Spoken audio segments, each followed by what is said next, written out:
എൻ്റെ എല്ലാ പ്രിയപ്പെട്ട കുഞ്ഞുങ്ങൾക്കും സുഖമല്ലേ? അപ്പോൾ നമുക്ക് ടെൻസിൻ്റെ സെക്കൻഡ് പാർട്ടിലേക്ക് നമുക്കിന്ന് പോകാം. അപ്പം ഫസ്റ്റ് പാർട്ട് നിങ്ങൾ കണ്ടു കാണും. ഫസ്റ്റ് പാർട്ട് കണ്ടിട്ടേ സെക്കൻഡ് പാർട്ടിലേക്ക് പോകാവുള്ളൂ. അപ്പം ഞാനൊരു 41 മിനിറ്റോളം ഉള്ളൊരു വീഡിയോ ആണ് ആദ്യമേ അപ്ലോഡ് ചെയ്തത്. ടെക്നിക്കൽ ഇഷ്യൂ കാരണം അത്രയും വലിയ വീഡിയോ റെക്കോർഡ് ചെയ്തിട്ട് അപ്ലോഡ് ചെയ്യാൻ പറ്റുന്നില്ല ടാബിൽ. അപ്പോൾ അതുകൊണ്ട് ഡ്യൂറേഷൻ കുറച്ച് ഇന്ന് തൊട്ട് ചെയ്യുള്ളൂ. കൂടുതൽ പാർട്ട് ഉണ്ടാവുന്നേ ഉള്ളൂ. ഒരു പാർട്ട് അധികം ഉണ്ടാവും. അപ്പം ഡ്യൂറേഷൻ കുറച്ചേ ചെയ്യുള്ളൂ. എല്ലാ മക്കളും സഹകരിക്കണം. നമുക്കെന്നാൽ പോകാം. അപ്പോൾ ഇന്നലത്തെ ബാക്കിയായിട്ട് പ്രസൻറ്റ് പെർഫെക്റ്റ് ടെൻസിലേക്കാണ് നമ്മൾ പോകുന്നത്. പ്രസൻറ്റ് പെർഫെക്റ്റ് ടെൻസിൻ്റെ ഞാൻ ആദ്യമേ റൂൾസ് പറഞ്ഞു തരാം. റൂൾസ് പറഞ്ഞു തന്നിട്ട് അതിൻ്റെ വേസുകൾ ഏതൊക്കെ വേസിൽ അത് വരും എന്ന് ഞാൻ പറഞ്ഞുതരാം. പ്രസൻറ്റ് പെർഫെക്റ്റ് ടെൻസിൻ്റെ റൂൾസ് എന്ന് പറയുന്നത്, അപ്പോൾ നിങ്ങൾ കൊച്ചു ക്ലാസ്സിലെ പഠിച്ചിട്ടുണ്ട്. സിംഗുലർ സബ്ജക്റ്റിനകത്താണെങ്കിൽ അപ്പോൾ സിംഗുലർ എന്ന് വെച്ചാൽ ഒന്ന് മാത്രമുള്ള സബ്ജക്റ്റ് ഒന്നാണെങ്കിൽ സിംഗുലർ സബ്ജക്റ്റ് പ്ലസ് അതിൻ്റെ കൂടെ എന്താ ചേർക്കണ്ടേ? ഹാസ് ചേർക്കണം. ഹാസിൻ്റെ കൂടെ പിന്നെ എന്ത് ചേർക്കണം? ഹാസ് പ്ലസ് ഓർത്തിരിക്കണം, വെർബിൻ്റെ തേർഡ് ഫോമാണ്. അപ്പോൾ ഇത് മനസ്സിലായോ? Plus object. അപ്പോൾ ഏതാ? Singular subject plus has plus വെർബിൻ്റെ തേർഡ് ഫോം പ്ലസ് ഒബ്ജക്റ്റാണ്. വെർബിൻ്റെ തേർഡ് ഫോം എന്ന് പറഞ്ഞാൽ third form of the verb plus object എന്നാണ്. അപ്പോൾ അത് പ്ലൂറലിൽ വരുമ്പോൾ സിംഗുലറിൽ വന്നു. ഇനി പ്ലൂറൽ സബ്ജക്റ്റിനകത്ത് വരുമ്പം അപ്പോൾ എന്താ? പ്ലൂറൽ സബ്ജക്റ്റ് പ്ലസ് ഇവിടെ ഹാസ് വരുവാണെങ്കിൽ എന്താണ് ഓൾറെഡി വരേണ്ടത്? പ്ലൂറലിനകത്ത് ഹാവ് വരണം. ഹാവ് വന്നിട്ട് പിന്നെ എന്താണ്? പിന്നെ എല്ലാം കണ്ടിന്യൂവേഷൻ കറക്റ്റാണ്. വെർബിൻ്റെ തേർഡ് ഫോം പ്ലസ് ഓബ്ജക്റ്റ് എന്നാണ് പ്രസൻറ്റ് പെർഫെക്റ്റ് ടെൻസിൻ്റെ സിംഗുലർ സബ്ജക്റ്റിൻ്റെയും പ്ലൂറൽ സബ്ജക്റ്റിൻ്റെയും റൂൾസ്. അപ്പോൾ ഞാനിനിയും ഓരോന്ന് പറഞ്ഞു തരാം. ആദ്യത്തെ എങ്ങനെയൊക്കെ നമുക്ക് പ്രസൻറ്റ് പെർഫെക്റ്റ് ടെൻസ് ആണെന്ന് മനസ്സിലാക്കാൻ പറ്റും. അപ്പം ആദ്യത്തേന്ന് വെച്ചാൽ express an action that has been recently completed. ഒരു റീസെൻ്റായിട്ട് കംപ്ലീറ്റ് ആയ ഒരു ആക്ഷനെ എക്സ്പ്രസ് ചെയ്യുകയാണെങ്കിൽ, അപ്പോൾ റീസെൻ്റായിട്ട് കംപ്ലീറ്റ് ചെയ്തൊരു ആക്ഷൻ എന്ന് പറയുമ്പോൾ നമുക്ക് ഓൾറെഡി എന്താ മനസ്സിലാവുന്നത്? കംപ്ലീറ്റഡ് ആയിട്ടുള്ളത് പാസ്റ്റ് ടെൻസ് ആണ്. അപ്പം റീസെൻ്റ്ലി കംപ്ലീറ്റ് ആയിട്ടുള്ളൊരു കാര്യത്തിനെ പ്രസൻറ്റ് ടെൻസിൽ പറയുമ്പം അതെന്തായി മാറും? പ്രസൻറ്റ് പെർഫെക്റ്റ് ടെൻസായിട്ട് മാറും. അപ്പം ഞാൻ അതിൻ്റെ ഒരു എക്സാമ്പിൾ പറയാം. Recently been completed.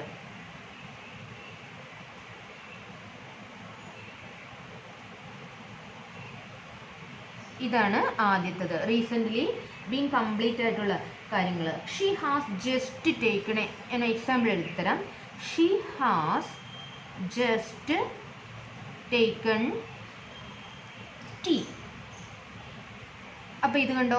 ഷീ എന്ന് പറഞ്ഞപ്പം ഇവിടെ എന്ത് വന്നു? സിംഗുലർ സബ്ജക്റ്റ് വന്നു. സബ്ജക്റ്റ് കഴിഞ്ഞിട്ട് എന്താ നമുക്ക് വേണ്ടേ? ഹാസ് വേണം. ഇവിടെ ഹാസ് വന്നു. ഇത് കണ്ടോ? Just taken, taken. ഇതെന്താ? Third form of the verb വന്നു. പിന്നെ ഓബ്ജക്റ്റ്, ഇവിടെ ഓബ്ജക്റ്റും വന്നു. നിങ്ങൾക്കിവിടെ മനസ്സിലായോ? അപ്പം റീസെൻ്റ്ലി ഇത് ഓൾറെഡി കംപ്ലീറ്റ്. അവൾ ഇപ്പോൾ ചായ കുടിച്ച് തീർന്നതേ ഉള്ളൂ എന്ന് പറയുമ്പോൾ നമ്മൾ വിചാരിക്കും it's a past tense. Not it's a past tense. You identify the sentence with present perfect tense. It's denoted in has. Has is coming in to present perfect tense in a singular form. ഇനി അടുത്തത് നമ്മൾ പറയാൻ പോകുന്നത് have ആണ്. ഹാവിൻ്റെ ഒരു example പറയാം. I have purchased A book. ഐയുടെ കൂടെ ഓൾറെഡി ഹാവ് ആണ് ചേർക്കുന്നത്.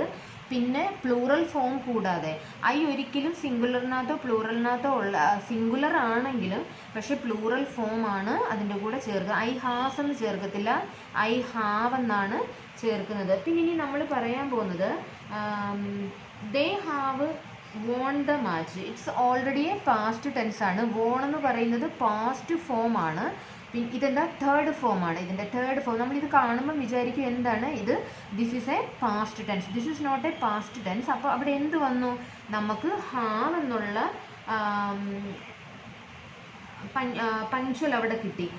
ദേ ഹാവ്, ദേയുടെ കൂടെ ഹാവ് വരുമ്പം അപ്പം പ്ലൂറൽ ഫോമിൻ്റെ കൂടെ ഹാവ് ആഡ് ചെയ്തൊരു സെൻറ്റൻസ് വരുവാണെങ്കിൽ അത് പ്രസൻറ്റ് പെർഫെക്റ്റ് ടെൻസ് ആണെന്ന് മനസ്സിലാക്കണം. ഇനി സെക്കൻഡ് എന്ന് പറയുന്നത് നമ്മൾ to describe an action whose time is not given.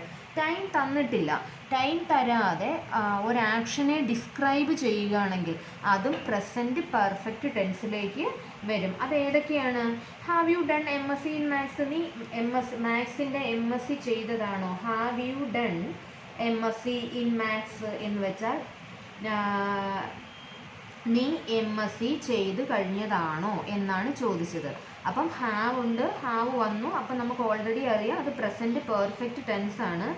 Done MSc ചെയ്തതാണോ എന്നാണ് ചോദിച്ചത്. അപ്പം ചെയ്തത് ആണോ അല്ലയോ എന്ന് അറിയത്തില്ല.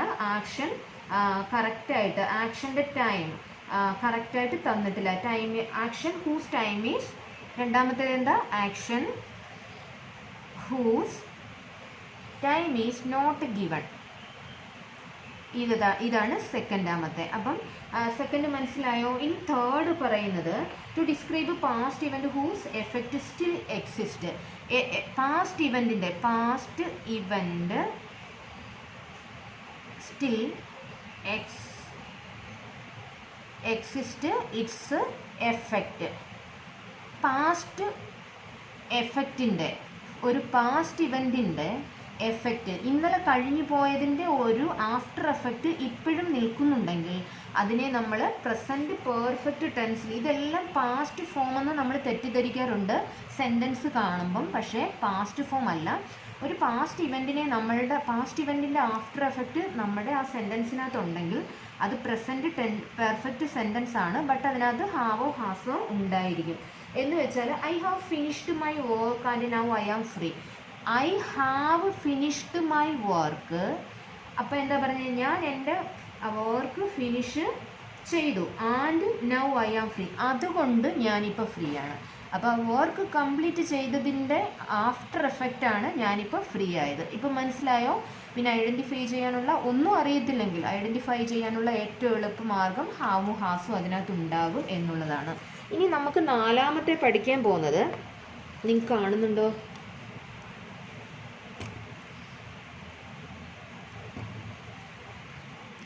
ഇനി നാലാമത് പഠിക്കാൻ പോകുന്നതാണെങ്കിൽ to describe action that started in the past and continues until now and possibly will continue in to the future.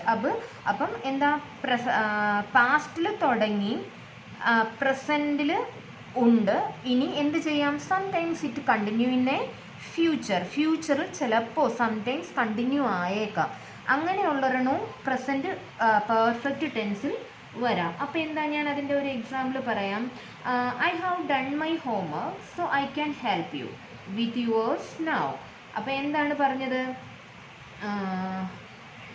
അല്ലെങ്കിൽ വേറൊരെണ്ണം പറയാം സിമ്പിളായിട്ട്. I have already used this brand of soap. ഞാൻ എന്താണ് ഓൾറെഡി ഈ ബ്രാൻഡിലുള്ള സോപ്പാണ് യൂസ് ചെയ്യുന്നത്. ഇന്നലെയും ആ ബ്രാൻഡിലുള്ള സോപ്പാണ് ഞാൻ ഇട്ട് കുളിച്ചത്. ഇപ്പം ഞാൻ അതാണ് യൂസ് ചെയ്യുന്നത്. Sometimes it will continue tomorrow. ഞാൻ നാളെയും അതായിരിക്കാം ഇട്ട് ഉപയോഗിക്കുന്നത്. അതാണ് ഉദ്ദേശിച്ചത്. അപ്പം ഇവിടെ എന്ത് വന്നു? I have. ഐയുടെ കൂടെ പ്ലൂറൽ ഫോമിൻ്റെ ഹാവ് തന്നെയാണ് വരുന്നത്, ഹാസ് വരത്തില്ല.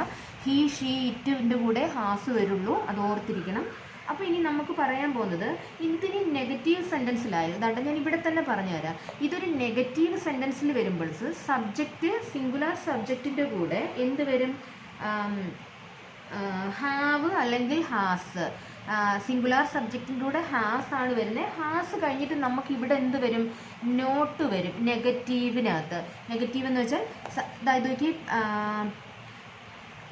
She has just taken tea എന്നുള്ളതിന് ഷീ ഹാസ് നോട്ട് അല്ലെങ്കിൽ ഹാസിൻറ്റ് ജസ്റ്റ് ടേക്കൺ, നോട്ട് എന്നുള്ള വാക്ക് അതിനകത്ത്. ഇല്ലെങ്കിൽ I have not called him എന്നുള്ളത് വരും. The train has not gone എന്ന് വരും. അപ്പം ഇതിനെ ഞാൻ വീണ്ടും എഴുതാത്തത് സമയമില്ലാത്തത് കൊണ്ടാണ്. അപ്പം സിംഗുലാർ സബ്ജക്റ്റിൻ്റെ നെഗറ്റീവ് വേർഡ്സ് എന്ന് പറഞ്ഞാൽ നോട്ട് ചേർത്ത് വരുന്ന വേർഡാണ്. ഹാസ് നോട്ട് എന്നോ വരാം, ദ ഹാസിൻറ്റ് എന്നും എഴുതാം. പിന്നെ പ്ലൂറൽ സബ്ജക്റ്റിനകത്ത് ഹാവ് കഴിഞ്ഞിട്ട് നോട്ട് എഴുതാം. നെഗറ്റീവിനകത്ത് ഹാവ് നോട്ട് എന്ന് എഴുതിയാലും പറയേണ്ടത് ഹാവിൻഡ് എന്നാണ്. അപ്പം നിങ്ങൾക്ക് ഇത്രയും മനസ്സിലായോ? ഇനി നമുക്ക് പ്രസൻറ്റ് പെർഫെക്റ്റ് കണ്ടിന്യൂസ് ടെൻസിലേക്ക് പോകാം. കാണുന്നുണ്ടോ കുഞ്ഞുങ്ങൾക്ക്? കാണുന്നുണ്ടോ? എന്താ ഇനി ഇതിൻ്റെ നാലാമത്തെ ഫോമായ പ്രസൻറ്റ് ടെൻസിൻ്റെ നാലാമത്തെ ഫോമായ പ്രസൻറ്റ് പെർഫെക്റ്റ് കണ്ടിന്യൂസ് ടെൻസിലേക്ക് പോവാം. അപ്പം നമുക്കിത് ആദ്യത്തെ ഞാൻ പറഞ്ഞു, ഇവിടെ പറഞ്ഞപ്പോൾ ഞാൻ പറഞ്ഞായിരുന്നു സിമ്പിൾ പ്രസൻറ്റ് ടെൻസിനെ മറ്റൊരു പേര് വെച്ച് പറയും. ഏതാ? പ്രസൻറ്റ് ഇൻഡെഫിനൈറ്റ് ടെൻസ് എന്ന്.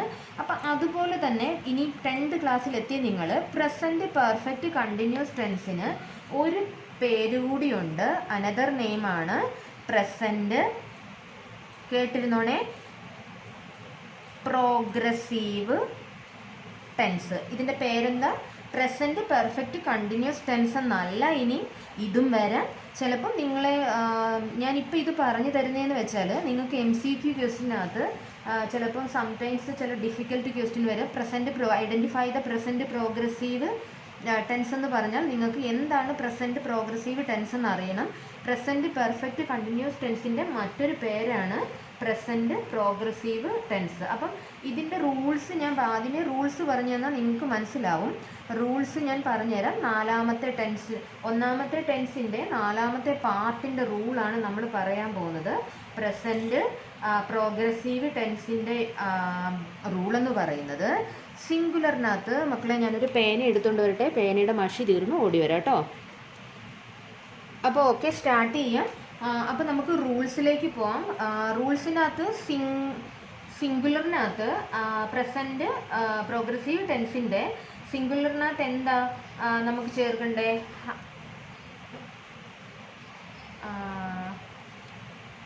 സിംഗുലർ സബ്ജക്റ്റ് പ്ലസ് ഹാസിൻ്റെ കൂടെ എന്ത് വേണം?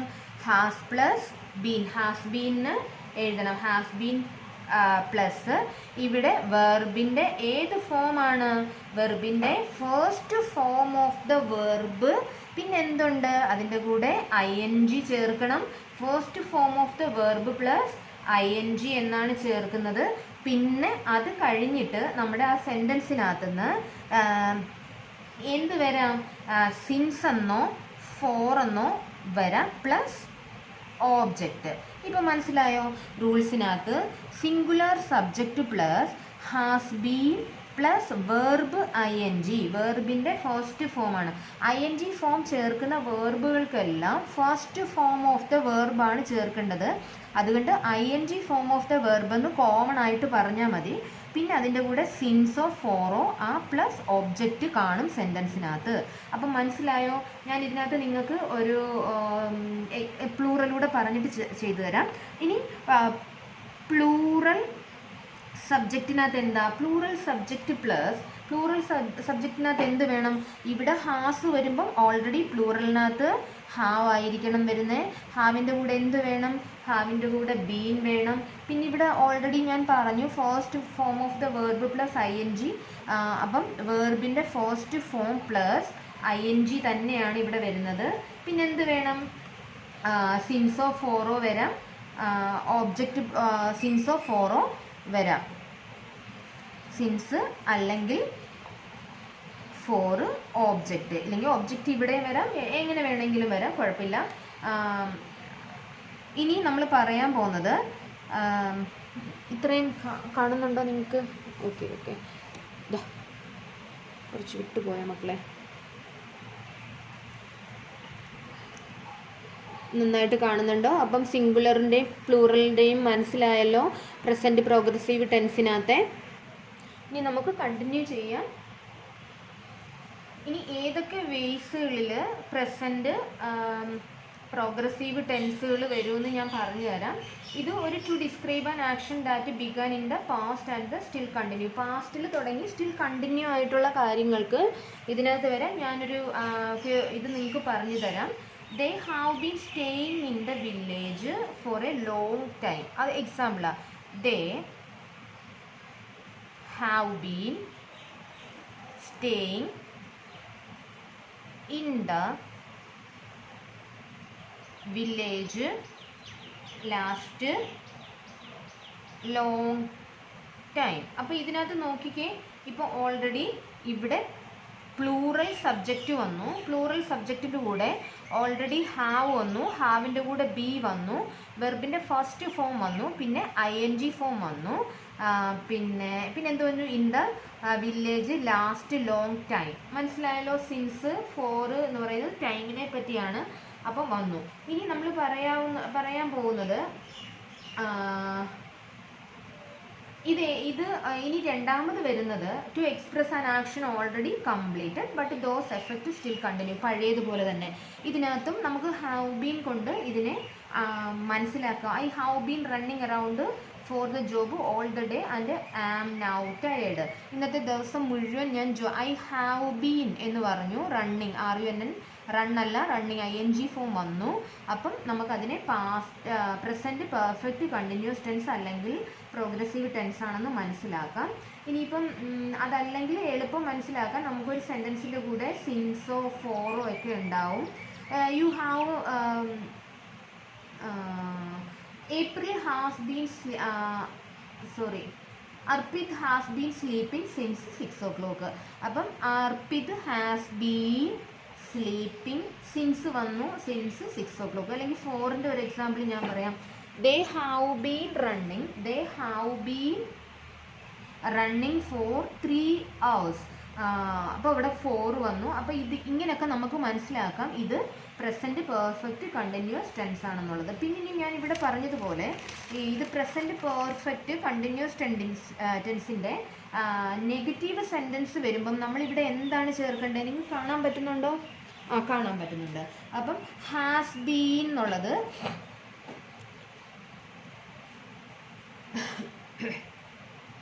നെഗറ്റീവ് സെൻറ്റൻസിനകത്ത് അപ്പം എന്ത് വരും? ഈ ഹാവ് ബീൻ ചിലപ്പോൾ നമുക്ക് തെറ്റ് വരും, ചിലർ ചെയ്യാറുണ്ട്. You have been not suffering. അപ്പം ഞാൻ അതിൻ്റെ ഇത് പറഞ്ഞാൽ യു ഹാവ് ബീൻ നോട്ട് എന്നല്ല, അല്ലെങ്കിൽ യു ഹാസ് ബീൻ നോട്ട് എന്നല്ല, യു ഹാവ് നോട്ട് ബീൻ. ഹാവിൻ്റെയോ ഹാസിൻ്റെയോ അല്ലെങ്കിൽ ബീനിൻ്റെ ഇടയ്ക്കാണ് നോട്ട് ചേർക്കുന്നത്. ഈ രണ്ട് വാക്കും ഒരു ഹാസ് ബീൻ നമ്മൾ പ്രോപ്പറായിട്ട് ഇതാ ഇവിടെ ഹാസ് ബീൻ അല്ലെങ്കിൽ ഹാവ് ബീൻ എന്നൊരു ഒറ്റ ഉച്ചാരണത്തിനകത്താണ് നമ്മൾ ഉച്ചരിക്കുന്നത്. പക്ഷേ ഇത് നെഗറ്റീവ് സെൻറ്റൻസിന് വരുമ്പം has been not have been not എന്നല്ല, പകരം എന്താണ്? ഹാസ് നോട്ട് ബീൻ അല്ലെങ്കിൽ ഹാവ് നോട്ട് ബീൻ എന്നാണ്. ഇവിടെയാണ് നോട്ട് ചേർക്കേണ്ടത്. അപ്പോഴാണ് കറക്റ്റ് നെഗറ്റീവ് സെൻറ്റൻസ് അവിടെ ഉണ്ടാകുന്നത്. You have not been suffering from fever for 1 week. അത് അല്ലെങ്കിൽ Reena has not been going to music class for 2 months. അപ്പം ഹാവിൻ്റെയും ബീൻ്റെ ഇടയ്ക്കാണ് നോട്ട് വരുന്നത്. ബാക്കിയെല്ലാം ആസ് യൂഷ്വൽ പ്ലൂറലിൻ്റെ കൂടെ ഹാവും ബീനും ING ഫോമും എല്ലാം സിൻസും ഫോറും എല്ലാം അതുപോലെ തന്നെ വരും. അപ്പോൾ നമ്മൾ പ്രസൻറ്റ് ടെൻസ് കംപ്ലീറ്റ് ചെയ്തിരിക്കുകയാണ്. പ്രസൻറ്റ് ടെൻസും അതിൻ്റെ 4 ഫോമും നമ്മൾ കംപ്ലീറ്റ് ചെയ്തിട്ടുണ്ട്. അപ്പോൾ ഇതിനകത്തുനിന്ന് നിങ്ങൾ മനസ്സിലാക്കിയാൽ പാസ്റ്റ് ടെൻസും ഫ്യൂച്ചർ ടെൻസും വെരി ഈസി ആയിരിക്കും നിങ്ങൾക്ക്. ബിക്കോസ് അത് നമ്മുടെ കോമൺ സെൻസിനെ അനുസരിച്ചിരിക്കും. പ്രസൻറ്റ് ടെൻസിൽ ഏതൊക്കെ റൂള് പഠിച്ചോ അത് തന്നെയാണ് പാസ്റ്റിലും ഫ്യൂച്ചറിലും യൂസ് ചെയ്യുന്നത്. ടെൻസുകളുടെ വേർബുകളുടെ ചേഞ്ചസ് ആണ് അവിടെ ഇമ്പോർട്ടൻ്റ്. അപ്പം നമ്മൾ എന്താണ് ഇവിടെ ഹാസ് ഉപയോഗിച്ചാൽ പാസ്റ്റിൽ അത് പോകുമ്പം ഹാഡായി മാറും. മനസ്സിലായോ? ഇതിനെ മാത്രം പഠിച്ചാൽ മതി. ഇനി ഈ റൂൾസുകളുടെ പുറകെ നമുക്ക് പോകണ്ട. നമുക്ക് വേർബ് ഈ ഫോമുകളൊക്കെ പാസ്റ്റിലേക്ക് എങ്ങനെ മാറും എന്ന് മാത്രം പഠിച്ചാൽ മതി. അത് ഞാൻ അടുത്ത വീഡിയോയിൽ ഇട്ട് തരാം. അപ്പം എല്ലാവർക്കും നല്ല ദിവസം നേരുന്നു മക്കളെ. ഇത് നിങ്ങൾക്ക് ഉപകാരപ്പെട്ടിട്ടുണ്ടെങ്കിൽ എൻ്റെ പ്രിയപ്പെട്ട കുഞ്ഞുങ്ങൾ മാമിന് സബ്സ്ക്രൈബ് ചെയ്യണം, ഷെയർ ചെയ്യണം, നിങ്ങളുടെ സുഹൃത്തുക്കളിലേക്ക് എത്തിക്കണം. അപ്പം എല്ലാവരും സുഖമായിട്ടിരിക്കും കേട്ടോ. അടുത്ത പാർട്ട് 3 വീഡിയോ ആയിട്ട് പാസ്റ്റ് ടെൻസ് ഇടാം. അപ്പോൾ എല്ലാവർക്കും ഇത് ഉപകാരപ്പെടും, എനിക്ക് ഉറപ്പാണ് ഉപകാരപ്പെടുമെന്ന്. അപ്പം എല്ലാ മക്കൾക്കും നല്ല ദിവസം നേരുന്നു. മാമിനെ കൂടാതെ മന്നയുടെ ഒരു മന്ന റസോയി എന്ന് പറയുന്ന ഒരു കിച്ചൺ ട്രാവൽ ചാനലുണ്ട്. മക്കൾ അതിനകത്തും പോയി സബ്സ്ക്രൈബ് ചെയ്യണം. അപ്പം എല്ലാവർക്കും നല്ല ദിവസം നേരുന്നു. All the best. ഓക്കെ.